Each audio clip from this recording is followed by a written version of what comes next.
Урматтуу жигер чыгармачылык борборунун мүчөлөрү, баарыңыздарды 10 жылдык маарекеңиздер менен чын жүрөктөн куттуктайм. Өзү дегеле жалпы эле бир адабияттын тарапына көз чаптырсак, бардык нерсе ушундай бир ийримдерден, уюмдардан, пен клубтардан, керек болсо дубал гезиттерден өсүп чыгат эмеспи. Эң негизгиси мына бул 10 жылдык тарыхта абдан үзүрлүү эмгектендиңер. 10 жылдын ичинде мына ошол жигердин жетекчиси Улукбек Омокеевинин кыргызга белгилүү төбөсү көрүнгөн акын болду. Ал укук сыйлыгынын лауреаты болду. Кыргыз улуттук жаштар союзунун мүчөсү болду. Мелис Маматжанов деген инибиз, Камчыбек Узакбаев деген инибиз.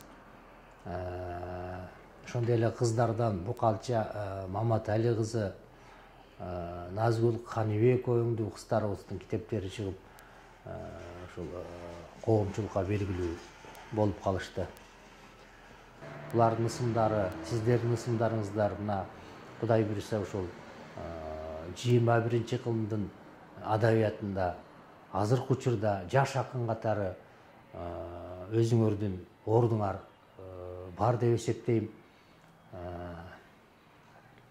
Эми эң негизгиси сиздерге кааларым улуу Некрасовдун бир сөзү бар. Акын болуу өз эркиң, адам болуу милдетиң демекчи. Эң негизгиси көкүрөктө чыгармачыл көрөн көзү бар адамдар эч качан жаман киши болбойт. Мен сиздерге ушул адабияттын ак жолунда дегеле жашоодо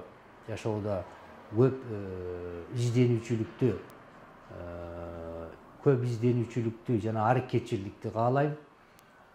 Эң негизгиси бар болгула, карындаштарым, инилерим.